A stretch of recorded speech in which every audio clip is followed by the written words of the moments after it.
One might think that something as popular and processed as beef jerky would at least be a new invention, but as it turns out, the practice of making thin curved strips of meat dates back to thousands of years. And while back in the day people used the kind of thin and preserved meat to save food from being spoiled, nowadays jerky continues to remain a very popular and versatile snack. But how exactly something like fresh beef turned into something you can package off, like cookies and chips, that can last for over a year without refrigeration? Well, we're here to answer that question. Now, as we mentioned, beef jerky is nothing new. In fact, ancient cultures all over the world have been smoking, drying, and curing meat for the purposes of preservation for thousands of years. But the recipe for modern beef jerky can be traced back to something called Jerky that was made by South American tribes out of llama and alpaca meat. This is actually where the name jerky actually comes from, as jerky is just a mispronunciation of the native word. Nowadays, jerky can be made from dozens of meat, including but not limited to venison, chicken, turkey, pork, mutton, fish, and many, many more. Hell, even vegan options are slowly springing up. But today, we're going to be focusing on the most popular kind of jerky, good old beef. With that being said, let's move on to the actual making of jerky, which starts like all other beef items, with procurement of meat.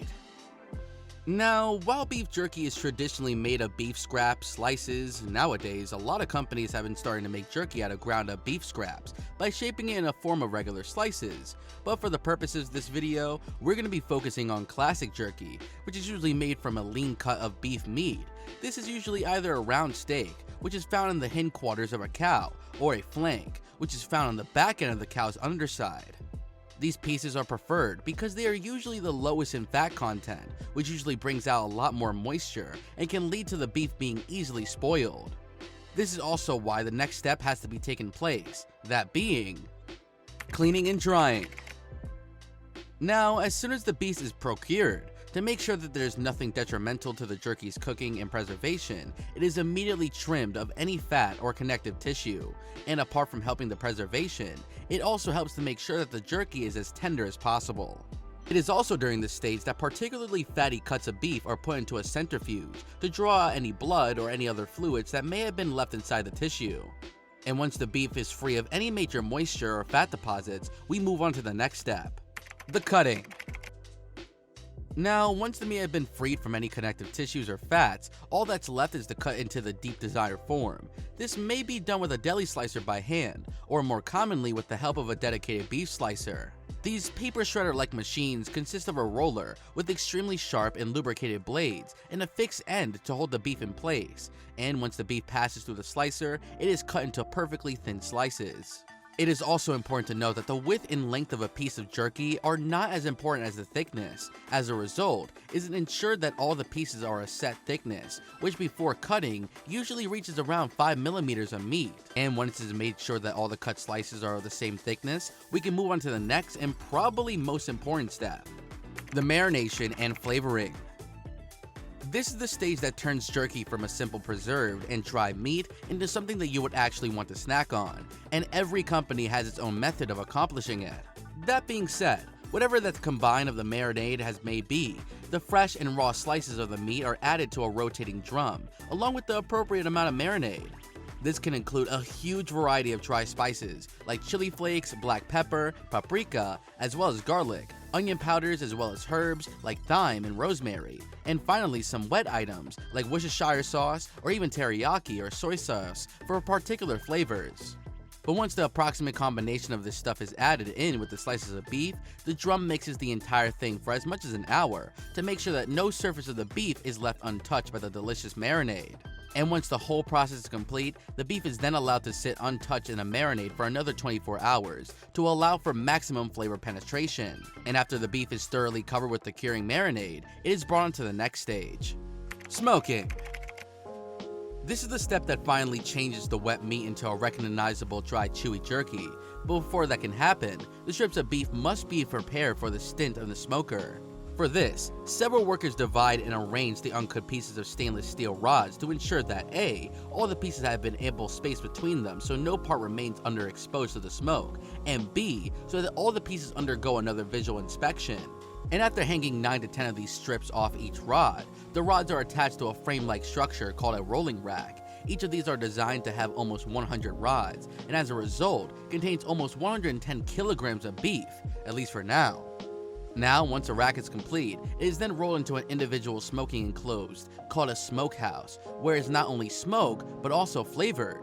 You see, a big part of the way a particular jerky tastes comes down to the kind of wood that is being smoked in. For example, for sweet flavors, woods like hickory or applewood are used, while for stronger flavors, barbecue or intended woods like mesquite are preferred.